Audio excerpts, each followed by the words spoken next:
The Kolbrin Bible, read to you by Nick Andrew Hurley. Part 2, The Book of Gleanings, Chapter 1, Maya and Lila. This was formerly called the Book of Conception, and is said to be the first book of the Bronze Book. It concerns man's conception of the true God in olden days, during the struggle back towards the light. Once, all men were dark and hairy, and in those days, woman was tempted by the strength and wildness of the beast which dwelt in the forest, and the race of man was defiled again. Therefore, the Spirit of God was wrathful against woman, for hers was the responsibility to reject the beast within and without, that she might bring forth children of the light to walk in the light. For in man there is beast and God, and the God walks in the light, and the beast walks in the darkness. Now, because of the wickedness that was done, there are among men those who are the children of the beast, and they are different people. The race of man alone was punished, for the beast acted according to its nature. In man, the beast and God strive to decide whether he shall take his place among the gods that live or the beasts that die, and woman, in her weakness, betrayed him to the beast. Men struggle daily with the beast and wrest their living from the soil, their day being encompassed with strife and toil. So women bring forth children with suffering, and because they are frail, their husbands rule over them. Man is conceived in the womb of woman, and she brings him forth to life. Therefore, when God raised man up from among the beasts, choosing him as his heir and endowing him with the immoral spirit, he placed a veil over the portals of life. This, that woman should not forget she is unlike all other living creatures and the trustee of divine mission. For a woman not only gives life to a mortal being, she also bears a spark of divinity to earth, and there can be no greater responsibility. The eye that sees earthly things is deceitful, but the eye that sees spiritual things is true. Then, because of the things that happened, the great eye that saw truth was closed, and henceforth man walked in falsity. Unable to perceive truth, he saw only that which deceived him, and so it shall be until his awakening. Not knowing God, man worshipped earth, whom mothered him and supplied his needs. God was not displeased, for such is the nature of children, but when no longer children, they must put aside childish things. Nor, having blinded them, was he wrathful that they could not see, for God is, above all else, understanding. The face of a good father is stem, and his ways are hard, for fatherly duty is no light burden, but his heart is ruled by compassion. His children walk in truth and uprightness, their feet do not wander, nor are they wilful and wayward. Man is born of mud, son and spirit. In the days of conception the Spirit of God impregnated the receptive earth, and she brought forth her children. Then came man, who walked like a little child, but God took him in hand and taught him to walk in the uprightness of God. A race of men came out of the cold northlands. They were under a wise father, and above them was the grand company which later withdrew in disgust. This race was the children of God. They knew truth, and lived amidst peace and plenty. The children of men about them were wild and savage, clothed in skins of beasts. They lived like beasts. Even more wild were the men of Zumat, who lived beyond them. Among the children of God, woman had equality with man, for her counsels were known to be wise. She heard with understanding, and her speech was considered. In those days her words were weighed, for then her tongue did not rattle in her head like seed in a dried pod. Woman knew that man could subdue her with his strength. He was weak in his desire for her. In his weakness lay her power, and in those days it was used wisely. It was the foundation of people. The race was good, but because of its goodness it was destined to be smitten, for only the good vessel is worthy of the fire. It is burnt, that its shape may be set and its design endure. The path of peace is not the path of progress. The people were not governed by princes or by statutes, but wise men sat in council.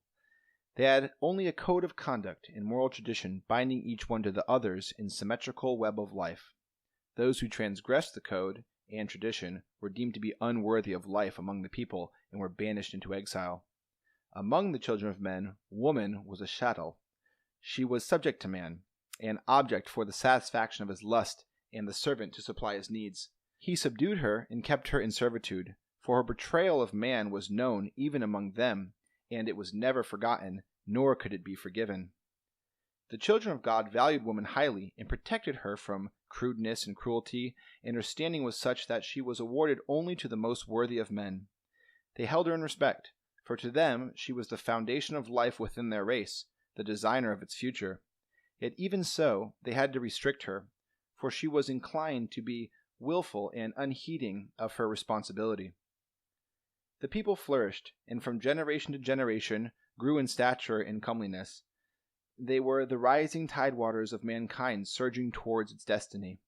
The right of man to mate was decided according to his standing of thought, his uprightness, the manner in which he upheld the code and tradition, and his dealings with man and woman. The fittest men could choose a mate among all women, but lesser men could seek only among the less desirable, according to the known standard. To some, having only the outward appearance of men, no mate was given, while the noblest men could take additional ones from among the ranks of lesser men. Thus the race ever tended to improve to accord with its design. The council of people knew well the strength of man's desire for woman. The force of the urge was not wasted, for their forebears had harnessed it to the vehicle which carried their race to greatness above others.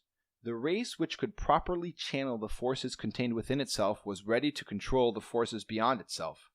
The greatest forces man can harness to his benefit are those lying within himself, but the underlying strength of the people lay in the morality of its women, for this was the strength that governed, because it was the safeguard for something of value. Men strive for gold, and value it because it is something not easily attained. If gold would be gathered by the handful, men would scorn it. Its power is in its scarcity. Then it happened that one man became arrogant in his strength of his manhood and pride of place. His thoughts inclined toward himself rather than towards the welfare of the people. He scorned the old ways, declaring the code and tradition an unnecessary burden laid on the backs of men. He said, "Why should we carry the burden of things which have come down to us from our fathers? How do we know they talk with wisdom? How can we say that was good for them is good for us?" Because of his unruly speech and wayward ways, the council banished him for a time, and had he remained apart, his heart would have been humble in wisdom. But among the children of God there was a woman, one of the most desirable and fair, who interceded for him so he might return to dwell among them, it being in their code that the wayward could always regain their place. The woman sought him out in the wilderness, and coming upon him said, "Though because of my heart you appear to me as the finest of men, in the eyes of the elders you are unworthy to claim me. Therefore I have spoken for you. Now come, go before them yourself, and say the wilderness has changed your ways. By doing so you will find favor with the council, and perchance I may become your mate. The strength and courage I admire place you high in the regard of men and in favor with the elders, but your wayward and inconsiderate spirit is unworthy of your body. Though you find favor in the eyes of young and foolish women who see only the outwardness of your body and thereby become more foolish, the eyes of the wise women see your naked spirit and are not deceived. Therefore, disregard the glances of foolish maidens and carry yourself well. Act in such manner that you find favor in the sight of these wise women. And, she said, am I not Maya, the most desirable of women, one whom all men seek? Yet will I remain reserved only for you. Therefore be not unworthy of me." The man came out of the wilderness and wastelands. He went before the council of wise women and said, "What must I do that I may have this woman for my mate? For I desire her above all things, even above my own life. For her I will become the most worthy of men among the people. Her standard being high, I may not possess her otherwise." The wise women answered him, saying, "For so long shall you conduct yourself in this manner." And they set a time and a task, that it should be well. The task was to be done with heart as well as deed. But the man accepted it gladly, his heart not being in that day, but in the days to come. The council and the elders said, "What the wise women have done is good. It will be well, and to the people's benefit." The man rose manfully to the task and was magnificent in his manhood. His new ways gladdened the hearts of all the maidens, many of whom were disturbed by strange stirrings within their breasts. Among these was one less comely and desirable, whose heart burned hotly for him. Her thoughts rested upon him continually, but she knew that in his sights she was a little account, for her name was Lila. It happened that, arising early one day, she saw the man depart into the forest by the swampland, going about his task, and she took counsel with herself and followed him. She came upon the man while he rested in a place of solitude, and approaching spoke softly, saying, "It is your servant Lila. O my lord, are you not weary with the task burdening your days? Also, that you lack companionable gladness to lighten it. Where is she who set the load upon your strong back? Where is my kinswoman, who, without doubt, is more comely and very much more desirable than I, and therefore a very fitting reward for your heavy labors? Does she rest in the shade, or is she gathering fruit back in the gardens? Without doubt her thoughts are with you, but is she not unduly hard-headed in that she fails to comfort you? For is it not in the nature of woman to come to man and lighten his burden with her softness? Is it not in the nature of woman to be yielding and submissive, that man may rejoice in his strength? Is it, perhaps, that despite her loveliness, the heart of this woman of your desire is not the heart of a woman? Is it like the mock orange, sweet to look at but bitter to bite? Or is her heart in the keeping of the elders, that she prefers the ways of old to the ways of the young? What has she done to you? Has she not humiliated your manliness by harnessing it like an ox to the customs of the people? Can it be right that the decrees of old men long dead should come between living man and woman? Is it not more fitting that the customs of men submit to the law of her who gave us our natures? This desirable woman is yours, providing you toil and wait. She is yours, but not without conditions. She does not come without reservations as a woman should, but like a man who comes with an ass, bridle in hand. Alas, that I lack the loveliness which places the yoke upon you, but beneath I lack nothing, and am as much a woman as any. My heart burns for you with a flame that comes nigh to consume my body. Take me, accept my humble offering. I give all freely. I will be yours without any conditions. O my lord, which of us women truly offers the most? She who concedes nothing, or I, who will even be accursed by God and men for your sake?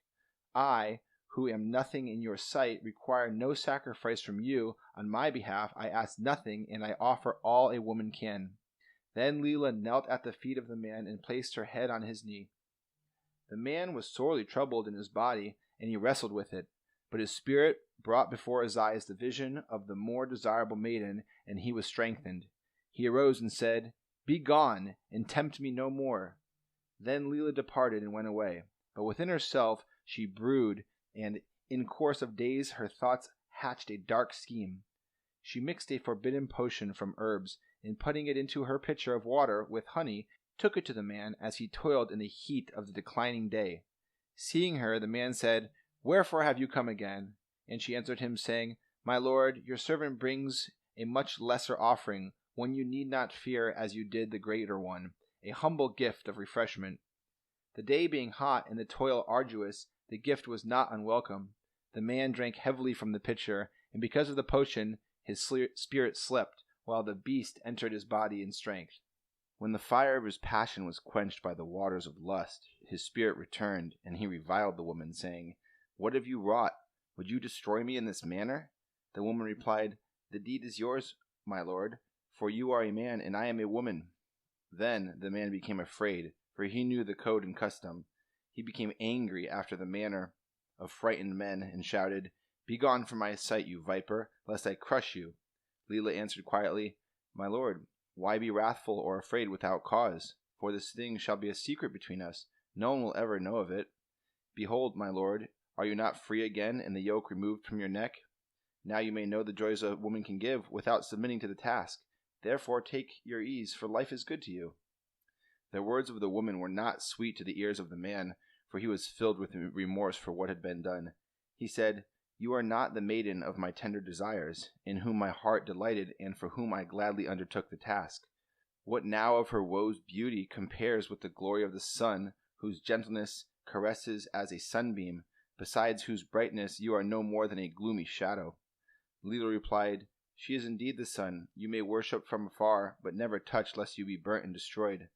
I am the woman of your body, whom your flesh has chosen. What has this woman done for you? Did she not sharpen the sword on which you cut yourself?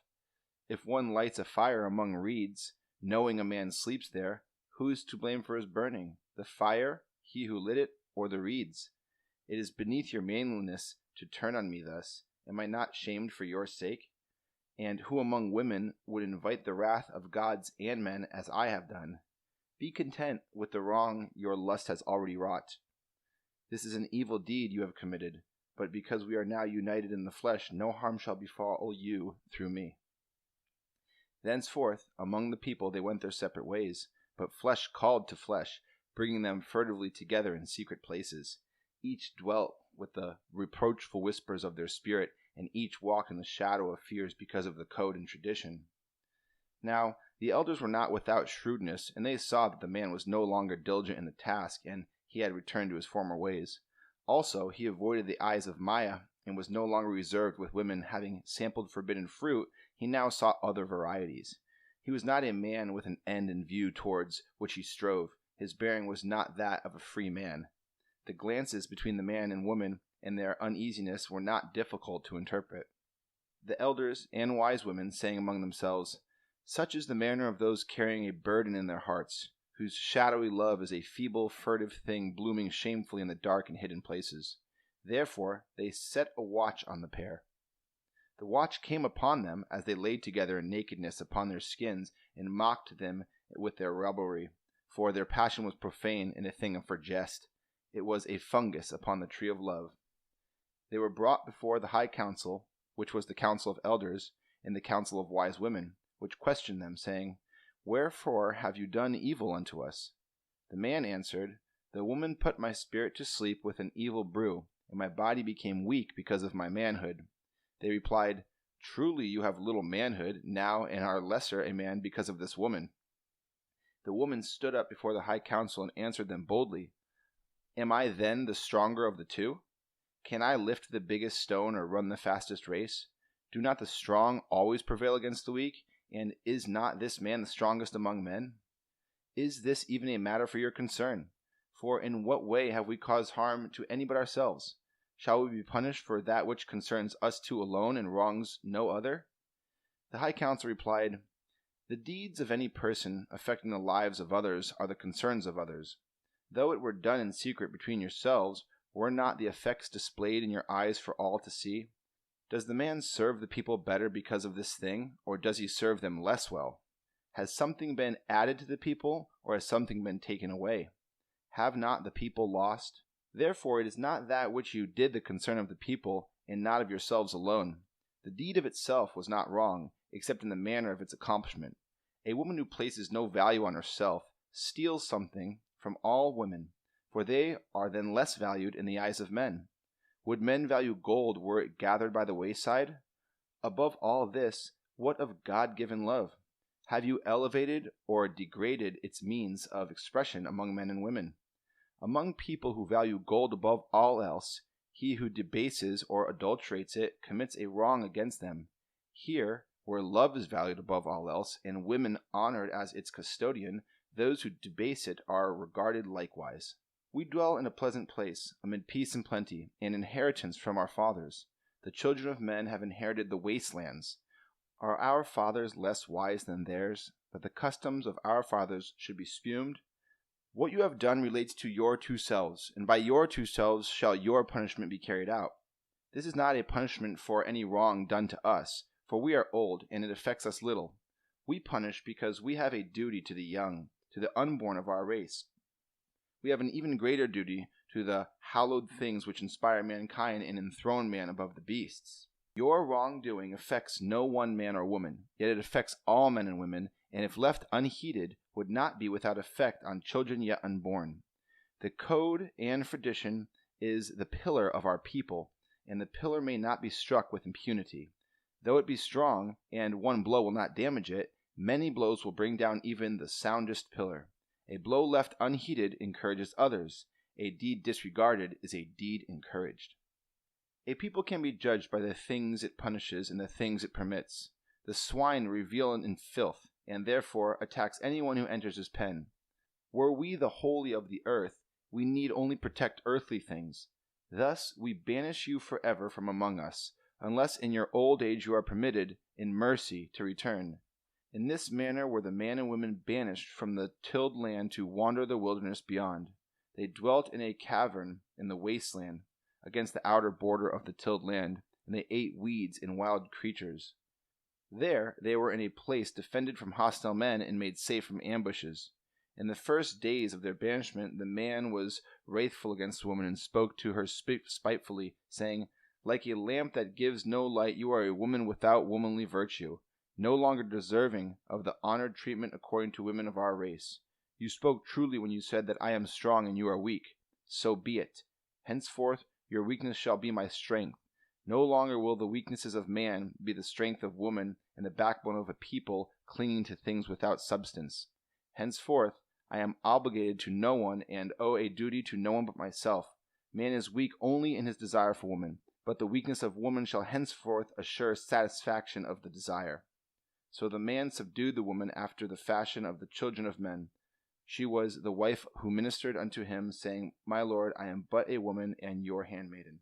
The beasts of the wastelands were the keepers of the woman, and she was in bondage to the barren land, for the wilderness was beyond the reach of the waters, a place of desolation, yielding only weeds and thorns. The man hunted afield for wild creatures, while the woman delved for roots, seeking sustenance amongst the weeds. Thus it happened that one day, being overcome with hunger, the woman went among the reeds growing on the edge of the tilled land, for flowering plants grew there, the roots of which could be eaten. While engaged in gathering, she was seen by a husbandman tilling the fields, who, coming upon her stealthily, said, "Woman, I see you. Are you not the one who was banished? If so, the custom decrees you will have to die, for it is forbidden to re-enter the fertile land, having been cast out." Then the woman, being still in the water, loosened her girdle, letting down her hair, and said, "Honored I may no longer be. Perhaps die I must, but am I not still a woman while I live? If you see me otherwise than as a woman who can please a man by the ways of a woman, then I say you cannot be a man. Yes, I am the woman your brother seduced, the frail victim of his lust. Perhaps it is better that I die quickly by your hand than starve slowly in the wasteland. Death can hurt me no more than life, which has revealed to me the evil of men. Let me die now for the wrongdoing of your brother." So saying, she came out of the water. The husbandman did not slay, but instead he dallied with her until the evening. The woman said, ere he departed, "This shall be a secret between us, for there is none other nearby to see us here. Give me food, that my flesh may be firm and my heart gladdened, that I may come often to this place." Thus, in the days that followed, the woman went many times to the waters and to the other places where there were other men. Therefore she no longer had to delve for roots, nor did she toil in the wilderness. Then the children of God banished other men into the wastelands because of the woman, and the men, seeing how this came about, said, "Is my affliction because of you never to end?" The woman answered, "My lord, this thing I did for your sake. See these others, are they not outcasts in the wilderness, men without a chief to rule over them, or a hand to guide? Gather them together, that they may hunt for you and serve you, rule over them and become powerful. What I have done for you alone. To your strength will be added their strength, and the loss of the people in fertile lands will thus become your gain. What is there that strength cannot obtain? If your desire is for other women, will not strength obtain them? Therefore revile me not, because I have now placed in your hands the means to which you desire. Now I say to you, and speak truly of things only a woman can know, that you are a better man than those who live beyond the tilled lands, whose women secretly despise them for their servility to the code and tradition." The man was stirred up by these words, and went out and about to the others, approaching them, saying, "Behold, we have been cast out because we have followed the ways of men according to the nature of men. Our manhood is good within us. Let it therefore assert itself, and our strength may be greater." So it came about that the men who were outcasts entered the fertile tilled land stealthily at night time, burning the houses and overthrowing the water towers, saying, "Let this land rejoin the wilderness." They slew menfolk and carried the women and children away. They stole sheep, goats, and cattle. Then they withdrew to the wilderness, to the fastness of the wasteland. There they built an encampment and fortified it with walls and ditches, and made war upon the children of men, and prevailed against them. They ruled their women sternly and made them chattels, buying and selling them like cattle. When man said, "Come," the woman came, and when he said, "Go," she went. On her yielding back and on her submissive head he dissipated his wrath on her servile body and satisfied his lust. Lila was a true daughter of the woman who betrayed the first race of men. It is written of her that when her sons grew to manhood, she caused them to kill and eat their father, so they might gain lifelong strength and wisdom. Man kept woman in bondage, for he knew from his own knowledge of her ways that she is not to be trusted. Henceforth she could not walk freely among men, for they knew that though woman was weak and man strong, by womanly guile she could exploit his weaknesses. Among the outcast people and the children of men, woman was a subject to man, and he imposed his will upon her and dominated her. In this manner, woman brought her own downfall and the destruction of those who held her in high regard. Her charms she cast at the feet of those who trampled them underfoot. Woman was not yet fitted to be the free guardian of the portals of life. She was never wise enough to choose the fathers of the race, for she was ruled by womanly waywardness, not by wisdom. End of chapter 1.